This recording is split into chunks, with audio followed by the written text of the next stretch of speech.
The Galactic Council chamber buzzed with a familiar sound of 1,000 different respiratory systems working in harmony.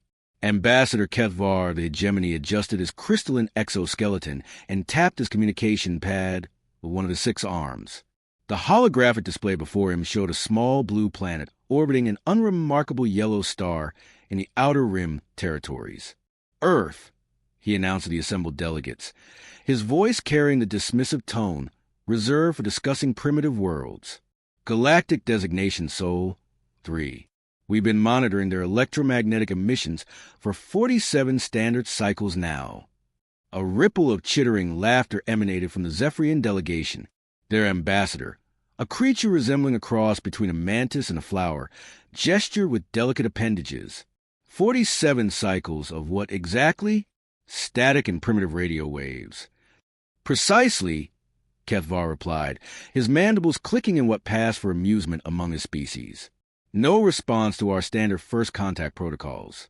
No acknowledgement of our presence. No attempts at faster-than-light communication. They appear to be completely oblivious to the greater galaxy.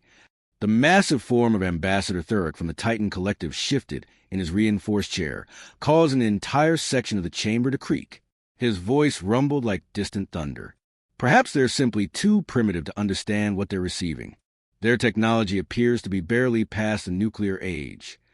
Or perhaps, interjected the ethereal voice of the Lumina representative, whose translucent forms shimmer with bioluminescent patterns, they have achieved some form of collective stupidity. We've observed their conflicts, their resource waste, their inability to cooperate even within their own species. The chamber erupted in a cacophony of alien laughter.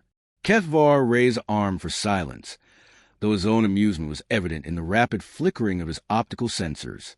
The question before us today, he continued, is whether Earth warrants continued observation or if we should simply classify it as a dead-end civilization and move on to more pressing matters. The debate that followed was passionate, but predictable.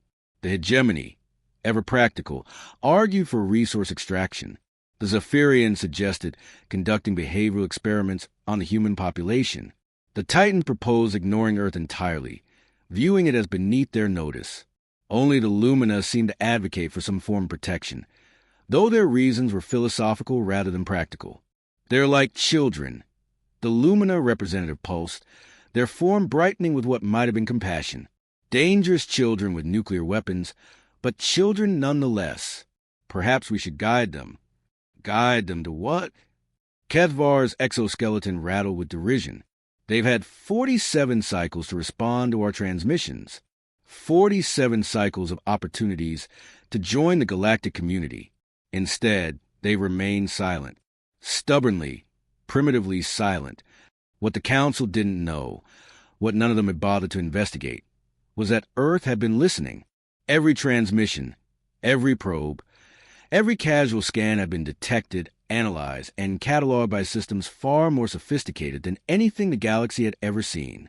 In a bunker buried 3 kilometers beneath the Colorado Rockies, Admiral Sarah Chen watched the alien debate through hijacked feeds from their own surveillance systems. Her weathered face showed no emotion as she listened to species after species mock humanity's primitive nature. "They're having quite the laugh," commented Dr. Marcus Webb, the head of the Xenological Analysis Division. His fingers danced across holographic displays that would have made the Galactic Council's technology look like stone tools. The hegemony wants to strip mine us. The Zephyrians want to use us as lab rats. The Titans think we're not worth their time. And the Lumina? Chen asked, though she already knew the answer. They want to guide us, turn us into their version of a civilized species. Webb's smile was sharp as a blade. How generous of them. Chen stood and walked to the massive view screen that dominated the far wall.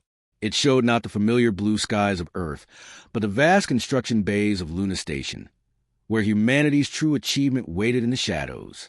The screen displayed ship after ship, each one a testament to human ingenuity and the dangerous patience of a species that had learned to wait for the right moment. 47 years, she murmured, watching as the final components were installed on the flagship. 47 years of them thinking we're deaf, dumb, and blind. The silence protocol has held remarkably well, Webb observed. Every government, Every military, every scientist who knows the truth has maintained operational security. Not a single leak in nearly 5 decades. Because they understand what's at stake, Chin replied. The galaxy has shown us exactly what they think of species they consider inferior. They've shown us their arrogance, their assumptions, their complete inability to consider that silence might be a choice rather than a limitation. The view screen shifted to show the Galactic Council chamber, where the debate was reaching its conclusion. Kethvar was calling for a vote on Earth's fate, his confidence absolute. The numbers were overwhelmingly in favor of the hegemony's proposal for resource extraction. When do we make contact? Webb asked. Chin smiled, and for the first time in 47 years, it was a smile that would have terrified any member of the Galactic Council who saw it. The moment they reach a decision, the moment they commit to treating us as inferiors, the moment they show us who they really are, and if they vote for protection, then we'll consider it. But Webb, she turned to face him, her eyes holding the weight of humanity's hidden strength. Look at them. Listen to them. Do you really think they're going to choose protection over exploitation? The vote was called. The results were predictable. The hegemony's proposal passed by a significant margin, with only the Lumina dissenting. Excellent, Kethvar announced, his satisfaction evident. Resource extraction from Sol. 3 will begin within 10 standard cycles. The humans will never know what hit them. In the bunker beneath Colorado, Admiral Chin nodded to her communications officer. Open a channel to Luna Station. Tell them it's time. The officer's fingers flew across his console, sending a message that would change the galaxy forever. Channel open, Admiral. Luna Station is standing by. Chin straightened her uniform and stepped toward the communication array. After 47 years of silence, humanity was finally ready to speak. The bridge of the UES Prometheus hummed with quiet efficiency as Captain Elena Vasquez reviewed the final system checks. The ship stretched over 2 kilometers in length, its hull composed of materials that didn't exist in any known periodic table. Weapon systems that could crack planets lay dormant in their housings. Defensive shields capable of withstanding stellar-level energies waited for activation. All departments report ready, Captain, announced Commander Torres from the tactical station. His voice carried the calm professionalism of someone who had trained for this moment for decades. Vasquez nodded, her gaze focused on the main view screen showing the star-filled void ahead. Navigation, plot a course for the Galactic Council's primary station. Maximum stealth approach until we're ready to decloak. Aye, Captain. Course laid in. Estimated arrival in 47 minutes. 47 minutes to travel 12 light years. The irony wasn't lost on anyone present. The same species that had spent 47 years mocking Earth's silence had no idea that humanity had mastered faster-than-light travel in ways that made their technology look like children's toys. Communications. Are we receiving the feed from Earth Command? Clear as crystal, Captain. Admiral Chun is standing by. The view screen split, showing both the starfield ahead and the command center beneath Colorado. Admiral Chen's presence filled the bridge with quiet authority, even across the vast distance. Captain Vasquez, Chen's voice carried clearly through the quantum communication array. The Galactic Council has just concluded their vote. They've chosen resource extraction. They plan to begin stripping Earth's resources within 10 standard cycles. Understood, Admiral. I take it we're cleared for full revelation protocol. You are cleared and authorized. Show them what humanity has learned in 47 years of silence. The bridge crew exchanged glances. Many of them had been children when the first alien transmissions were detected. They had grown up knowing that somewhere among the stars, advanced civilizations were watching Earth and finding it wanting. The knowledge had shaped their entire lives, their training, their purpose. Helm, take us out of stealth mode. Full sensor suite active. I want them to see us coming. Aye, Captain. Dropping stealth, now. The Prometheus shed its invisibility, like a predator emerging from shadow. Sensor arrays that had been monitoring humanity's primitive radio emissions for decades suddenly blazed with alarm signals. The ship's signature was unlike anything in the galactic database. Too large, too fast, too sophisticated to be possible. At the Galactic Council station, emergency klaxons began blaring. Ambassador Ketvar was still basking in the afterglow of the successful vote when his aide burst into his private chamber. Ambassador, we have an emergency. An unknown vessel has just appeared on our sensors. It's massive. Ketvar's optical sensors flickered with annoyance. Unknown vessel? From which system? What identification codes are they broadcasting? None, sir. And that's not the concerning part. The vessel is approaching from the direction of Sol 3. The ambient temperature in the chamber seemed to drop several degrees. Ketvar's exoskeleton began to emit a subtle vibration, a sign of extreme stress among the species. That's impossible. Our sensors showed no spacecraft construction, no industrial capacity for anything beyond primitive chemical rockets. Sir, I think you need to see this yourself. The two aliens rushed through the corridors of the station, past delegations of various species, who were all converging on the main operation center. The massive chamber was in chaos. Sensor technicians from a dozen different species were frantically working at their stations, their voices creating a babel of confusion and growing fear. Status report. Ketvar demanded. The station's coordinator, a tall, ethereal being from the Nexus Collective, turned toward him. Their usually composed features showed unmistakable signs of panic. The vessel is now 40,000 kilometers away and closing. It's 2.3 kilometers in length, composed of unknown materials, and broadcasting on frequencies we didn't even know existed. Weapon status? Unknown. We can't penetrate their hull with our sensors.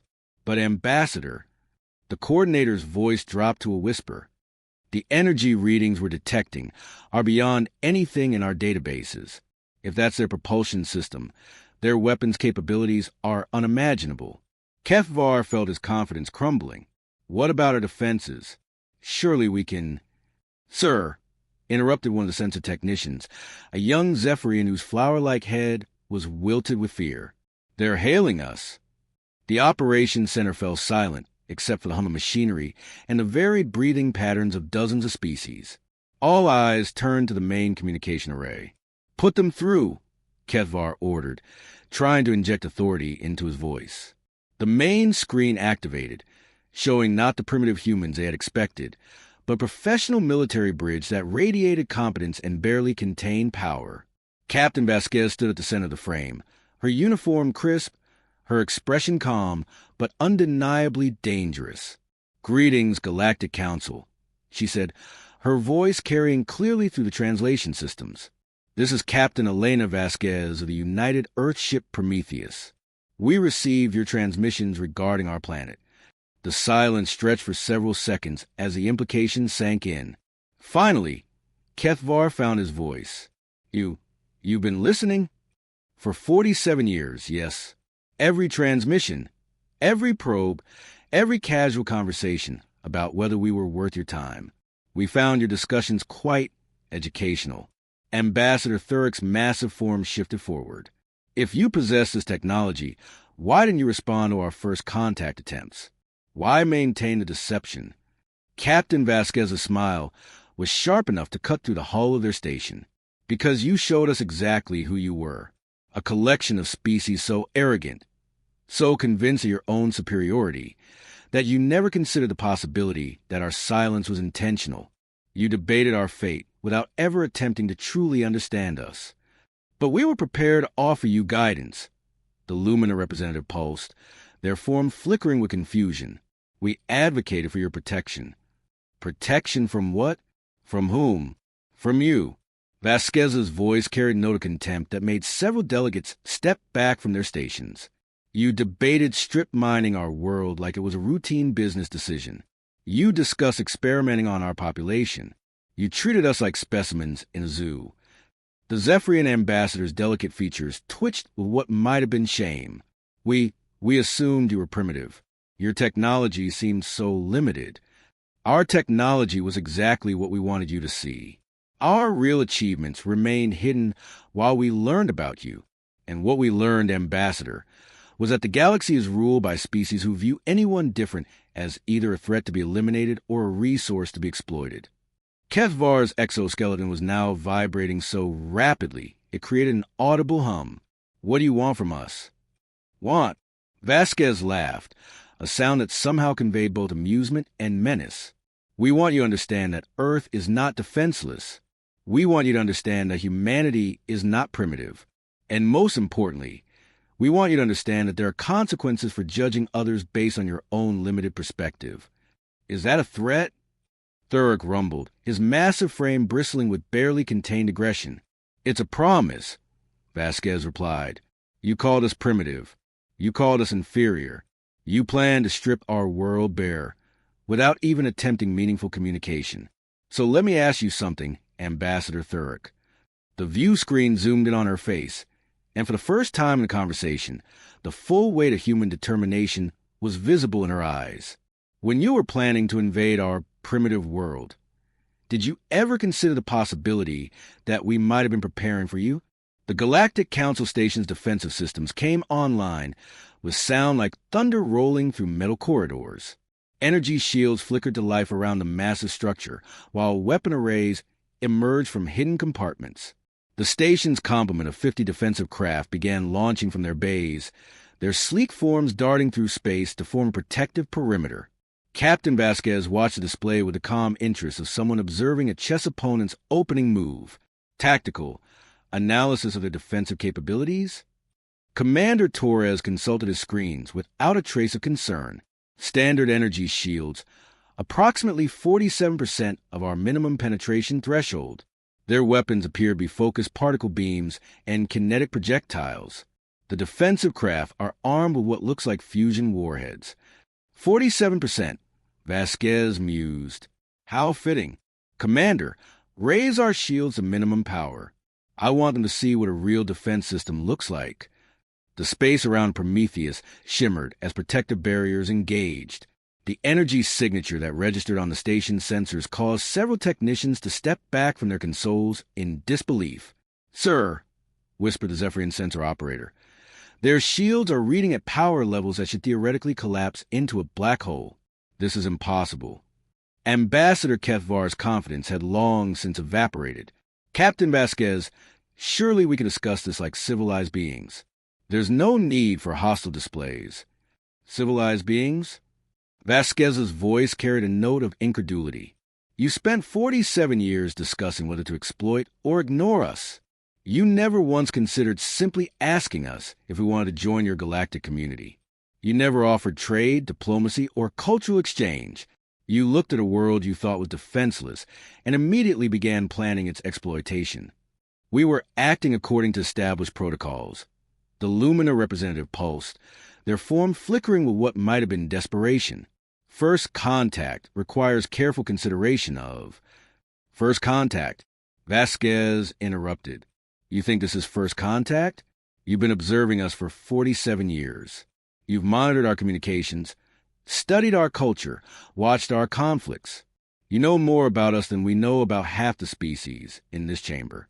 This isn't first contact. This is the moment when prey finally turns around and shows its teeth. The station's defensive craft had completed their formation, creating a sphere of military protection around the facility. Their weapons were charged and ready, though none of their commanders seemed eager to fire the first shot.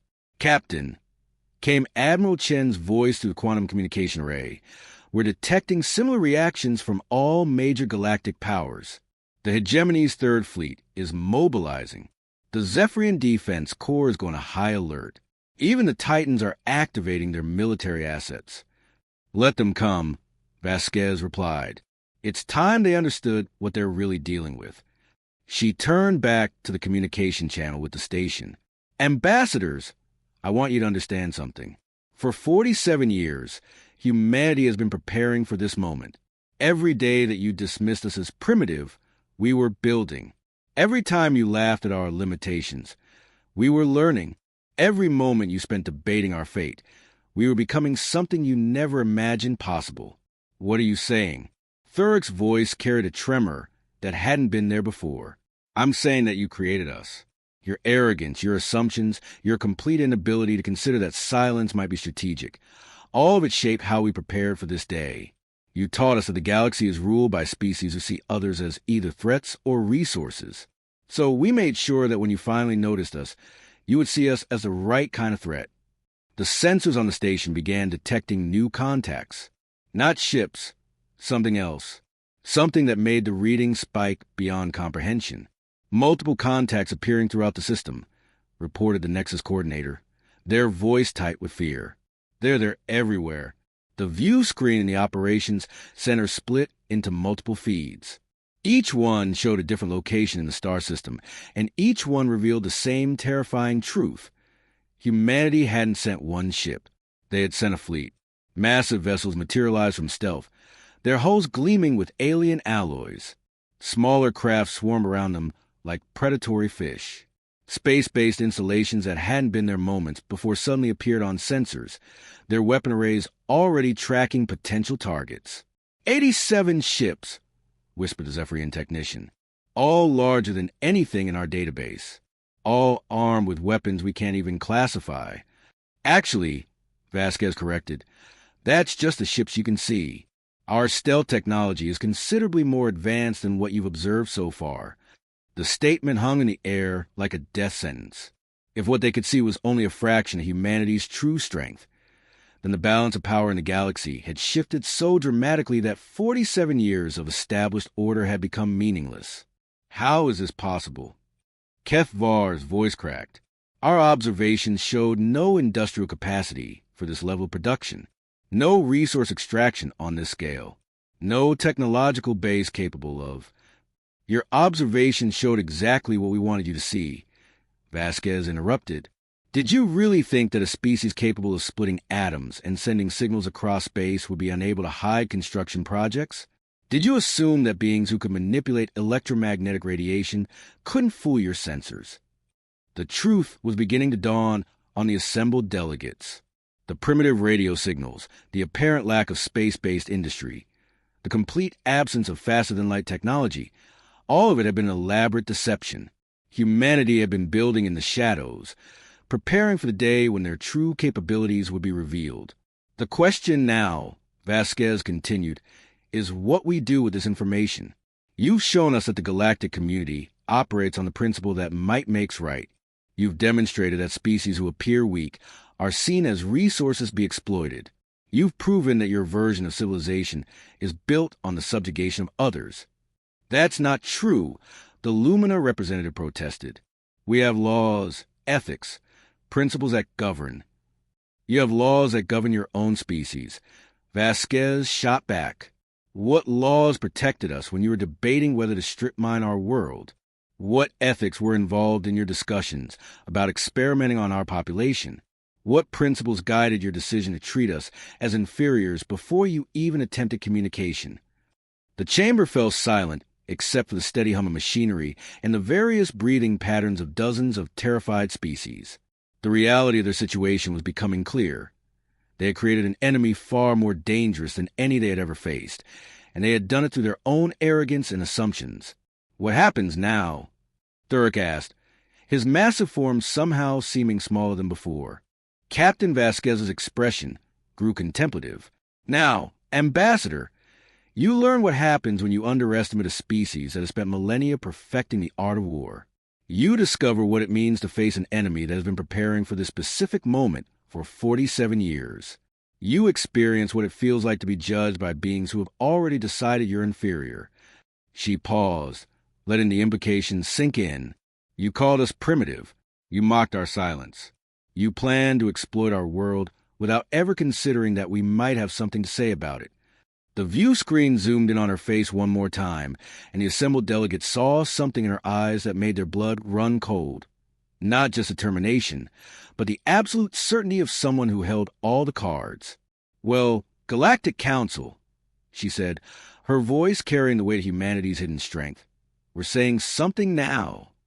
The first shot came from the Hegemony's Third Fleet, arriving via jump drive with characteristic arrogance. Admiral Zekthar, commanding from the bridge of the dreadnought Inevitable Victory, had received reports of the situation and dismissed them as impossible. No primitive species could threaten the established order of the galaxy. His confidence lasted exactly 17 seconds after dropping out of hyperspace. Admiral, his sensor operator reported, mandibles clicking with stress, I'm reading. This can't be right. The human fleet is showing power signatures that exceed theoretical maximums.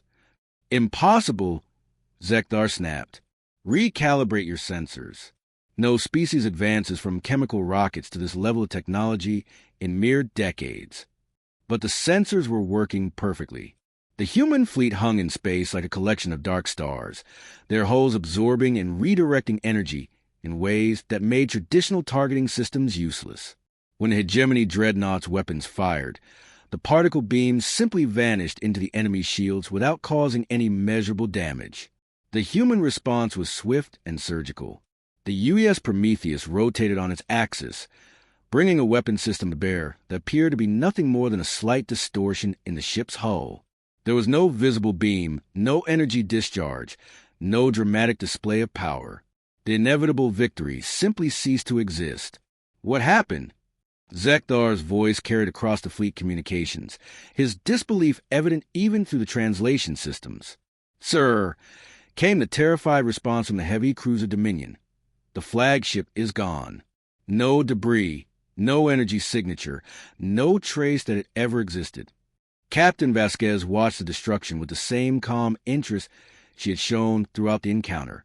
Tactical, status report on the hegemony fleet. 37 ships remaining, Captain. They're attempting to withdraw, but seem to be having difficulty with their jump drives. Probably because we're jamming their hyperspace frequencies, Vasquez observed. Send a message to the surviving ships. Tell them they have one opportunity to surrender and withdraw. If they choose to continue hostilities, we'll demonstrate why humanity has spent 47 years preparing for this moment. The message was transmitted on frequencies that the hegemony fleet couldn't block or trace. It arrived simultaneously on every ship's communication system, bypassing their security protocols as if they didn't exist. Admiral Zekdar, now commanding from the cruiser Dominion, found himself facing a decision that would define his species' relationship with humanity for generations to come. The logical choice was clear: withdraw and report that the humans possess technology far beyond anything in the galactic database. But logic warred with 47 years of established superiority. All ships, concentrate fire on the lead human vessel. We'll show these primitives what happens when they threaten the established order.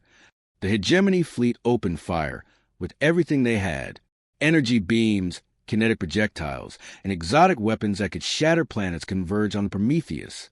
The display was impressive, a light show that could be seen from the nearest inhabited system. It was also completely ineffective. The human ship's shields absorbed the assault without flickering. When the barrage ended, Captain Vasquez's voice carried across the communication channels with the tone of someone who had expected exactly this response. "You made your choice, Admiral. Now experience the consequences." What followed wasn't a battle. It was a demonstration. The human fleet moved with precision that made the galaxy's best military units look like children playing war games. Ships that had been invisible moments before materialized throughout the hegemony formation. Weapons that operated on principles beyond current galactic understanding reached out to touch enemy vessels. The result was devastating and precisely controlled. Ship after ship was disabled rather than destroyed, their weapon systems surgically removed, their propulsion systems carefully neutralized. Crews found themselves trapped in vessels that had become nothing more than expensive coffins drifting through space. But the humans weren't finished. As Admiral Zekdar watched in horror, his entire fleet was being systematically dismantled by an enemy that made destroying them look effortless. The worst part was a growing realization that the humans were holding back. This wasn't humanity's full strength. It was a demonstration of what they could do when they chose to be merciful. Back on the Galactic Council station, the delegates watched the one-sided engagement with growing terror. The hegemony's Third Fleet had been considered one of the most powerful military forces in the galaxy. Watching it being casually dismantled by a species they had dismissed as primitive was reshaping their understanding of their place in the universe. Captain Vasquez, Ambassador Kevvar's voice carried a note of desperation. "Surely we can reach some kind of accommodation." The hegemony acted without council authorization. Their attack doesn't represent the will of the galactic community, doesn't it? Vasquez replied, her image on the main screen showing no mercy. "You voted to strip mine our world. You plan to exploit our resources and our people. The only difference between you and the hegemony is that they were more honest about their intentions.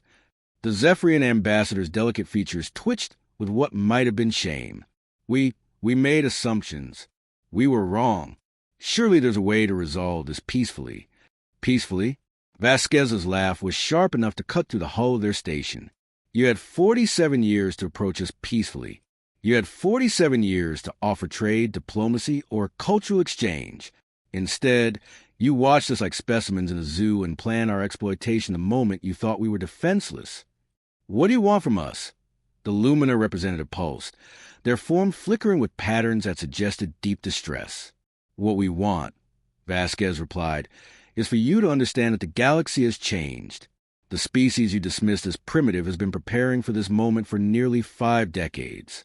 We know your strengths, your weaknesses, your military capabilities, and your political structures. We've studied every species in this chamber, learned from your mistakes, and built our civilization around the assumption that we would eventually have to defend ourselves against you. She paused, letting the implications sink in. The question now is whether you're capable of learning from this experience. Can you accept that your assumptions about humanity were wrong? Can you acknowledge that your approach to dealing with unknown species needs a change? Can you embrace the possibility that there might be other civilizations out there who are also more than they appear? The assembled delegates exchanged glances, their various forms of communication creating a babel of confusion and fear. The established order of the galaxy had been shattered in the space of a few hours, and they were beginning to understand that humanity's emergence as a galactic power was only the beginning of the changes they would have to face. If we agree to treat Earth as a sovereign power, Kethvar said carefully, what assurances do we have that humanity won't seek to dominate the galaxy as the hegemony has done? Vasquez's expression grew contemplative. You have the assurance that we've had the power to dominate you for decades and chose not to use it. You have the evidence that we prefer to remain hidden rather than seek conquest. And you have the knowledge that we spent 47 years learning from your mistakes. But most importantly, she continued, you have the understanding that humanity's strength comes not from our weapons or our technology, but from our ability to learn, adapt, and prepare.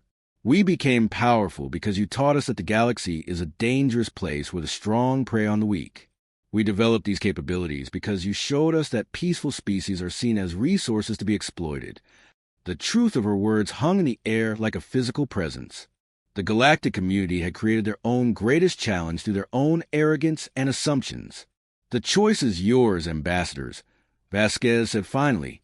You can learn from this experience and build a galaxy where species are judged by their contributions rather than their apparent weaknesses. Or you can continue operating under the assumption that might makes right, and discover what happens when you face a species that has spent 47 years becoming mighty. 3 months after the incident at the Galactic Council station, the galaxy had settled into an uneasy new equilibrium.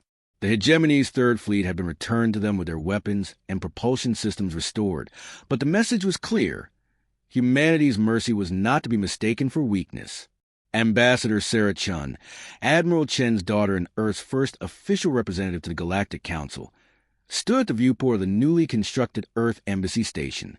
The facility hung in space at the edge of the Council's territory, its design incorporating both human engineering and aesthetic elements that made it unlike anything else in the galaxy.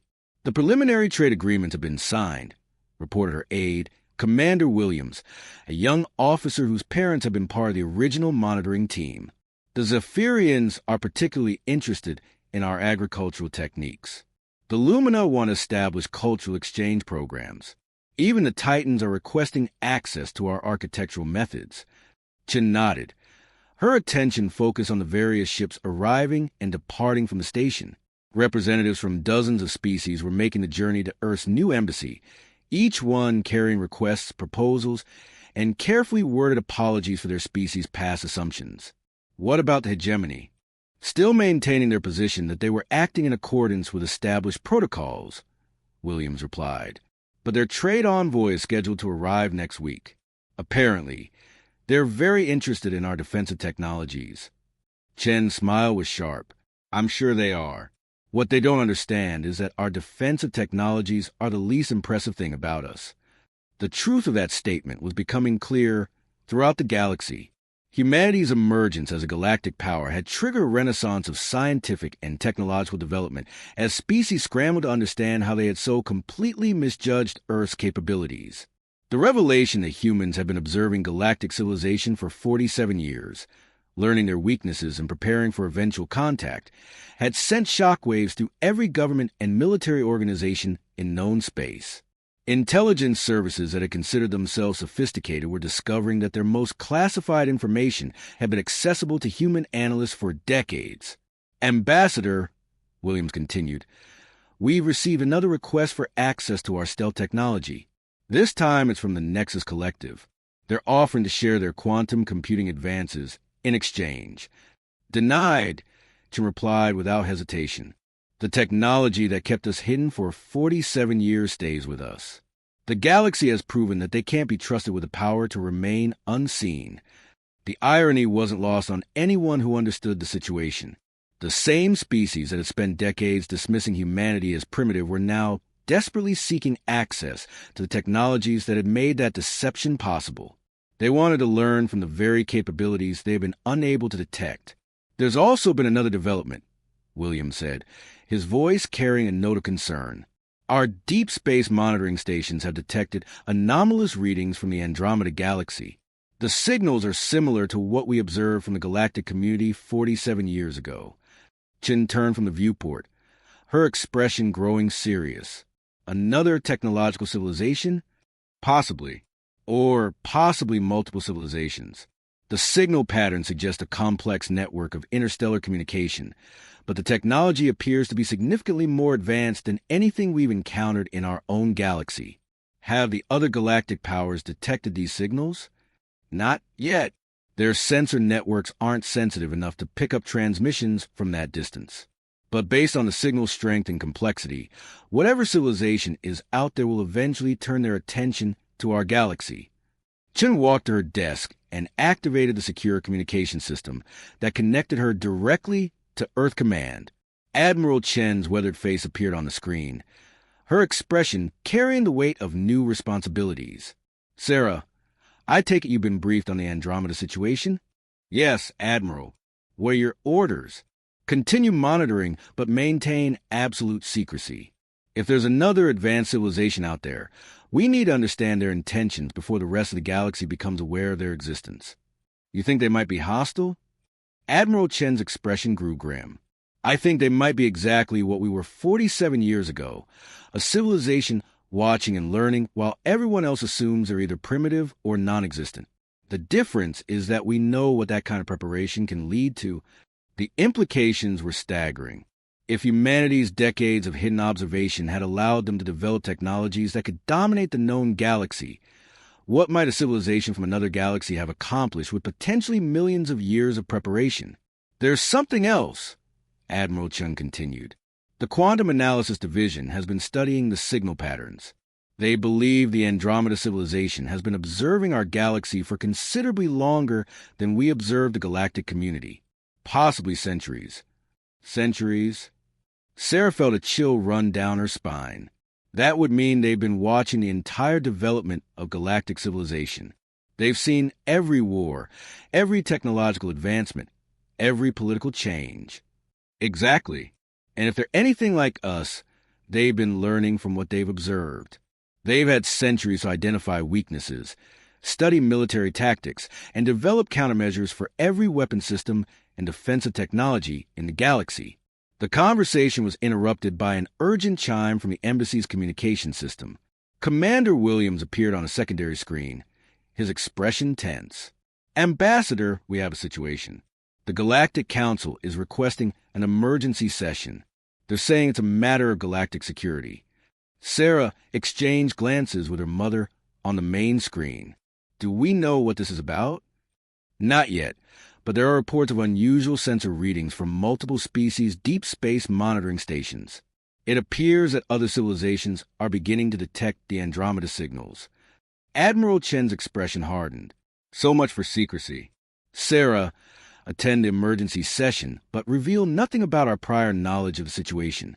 Let's see how the galactic community handles the discovery of another potentially superior civilization. Understood, Admiral. But what if they ask for our help? What if they want humanity to take the lead in investigating these signals? Then we'll discover whether 47 years of hidden observation has taught us enough to handle a civilization that may have been watching us for centuries. The emergency session of the Galactic Council was unlike anything in the organization's history. Representatives from every major species sat in their assigned sections, but the usual political posturing and territorial disputes had been replaced by something far more dangerous: fear. Ambassador Ketvar called the session to order, his crystalline exoskeleton reflecting the chamber's lights in patterns that suggested deep stress. Fellow representatives, we face a situation that may fundamentally alter the balance of power in our galaxy. The main view screen activated, showing sensor data from multiple sources. The readings were similar to what humanity had been monitoring for weeks, but the galactic community's detection systems had only recently become sensitive enough to identify the signals. What you're seeing, Ketvar continued, are communication patterns originating from the Andromeda Galaxy. The signals suggest the presence of at least one highly advanced technological civilization, possibly multiple civilizations working in coordination. A ripple of concerned vocalizations swept through the chamber. The Zephyrian representative's flower-like head wilted visibly. How long have these signals been present? Our analysis suggests they've been ongoing for some time, possibly centuries. The fact that we're only detecting them now indicates either recent intensification or improvements in our sensor capabilities. Sarah Chen listened to the discussion with growing amusement. The same species that had dismissed humanity as primitive for 47 years were now panicking over the discovery of signals that Earth had been monitoring for weeks. The irony would have been hilarious if the implications weren't so serious. The question before us, Ketvar continued, is how to respond to this development. Should we attempt to make contact? Should we increase our defensive preparations? Should we seek to hide our civilization from potential observation? Hide! The massive form of Ambassador Thurrock shifted in his reinforced chair. The Titan Collective does not hide from anyone. If these aliens seek conflict, they will find us ready. With respect, Ambassador, the Lumina representative pulsed. Your species' approach to unknown civilizations has not always produced favorable results. Perhaps we should consider a more diplomatic approach. The debate that followed was predictable. The aggressive species favored military preparation and preemptive action. The diplomatic species advocated for peaceful contact and cultural exchange. The pragmatic species suggested increased surveillance and defensive measures. But all of them were operating under the same fundamental assumption that had led to their complete misjudgment of humanity. They believed that their own technological and military capabilities were sufficient to handle any threat. Ambassador Chun, Ketvar said, turning his attention to the human representative, your species has recently demonstrated capabilities that surprise the entire galactic community. What is humanity's position on this development? Sarah stood, her presence commanding immediate attention from every delegate in the chamber. The events of 3 months ago had established humanity as a species that could not be dismissed or ignored. The United Earth government believes that any response to the situation should be carefully considered, she began, her voice carrying the calm authority that had become humanity's trademark. We've learned that assumptions about unknown civilizations can be dangerous. The assembled delegates shifted uncomfortably. The reminder of their own mistaken assumptions about Earth was still fresh in their collective memory. However, Sarah continued, we also believe that preparation is essential. If there is indeed an advanced civilization observing our galaxy, we should be ready for any eventuality. What kind of preparation? Asked the Nexus Collective representative. The kind that assumes our potential visitors are exactly as intelligent, resourceful, and strategic as we would be in their position, Sarah replied. The kind that doesn't underestimate unknown species based on limited information. The kind that considers the possibility that silence might be a strategic choice rather than a limitation. The chamber fell silent as the implications of her words sank in. The galactic community was facing the same situation they had created with humanity, but on a potentially much larger scale. You're suggesting that the civilization might be studying us. Ketvar said slowly. I'm suggesting that if they're anything like us, they've been studying you for a very long time, Sarah replied. And if they're more advanced than us, They've probably reached conclusions about the galactic community that you might not find comfortable. The truth of her statement hung in the air like a physical presence. The same species that had spent decades dismissing humanity as primitive were now faced with the possibility that another civilization might be doing the same thing to them. "What do you recommend?" asked the Zephyrian representative. Sarah smiled, and for the first time since the session began, there was genuine warmth in her expression. "I recommend that you do what humanity did for 47 years. Listen, learn, and prepare. But most importantly, I recommend that you remember this moment the next time you encounter a species that seems primitive or inferior." She paused, letting her words sink in before delivering the final point. Because somewhere out there in a galaxy far from here, there might be a civilization that's been watching us all for centuries, learning from our mistakes, and preparing for the day when they finally decide to say hello. The emergency session ended with more questions and answers, but one thing was clear. The galaxy had entered a new age. The established order that had existed for millennia was crumbling, replaced by the sobering realization that the universe was far more complex and dangerous than anyone had imagined. As the delegates filed out of the chamber, each lost in their own thoughts about the implications of this new development, Sarah Chun remained in her seat, watching the Andromeda signal data scroll across the view screen. Somewhere in the vastness of space, another civilization was watching, learning, and preparing. The question was whether the galaxy would be ready when they finally decided to make their presence known. But for the first time in 47 years, humanity wouldn't be facing the unknown alone. They had allies now. Species would learn to respect their capabilities and trust their judgment. The galaxy that had once dismissed them as primitive now looked to them for guidance. And perhaps, Sarah thought as she watched the alien signals pulse across the screen, that was exactly what humanity had been preparing for all along. The silence had ended, but the real conversation was just beginning.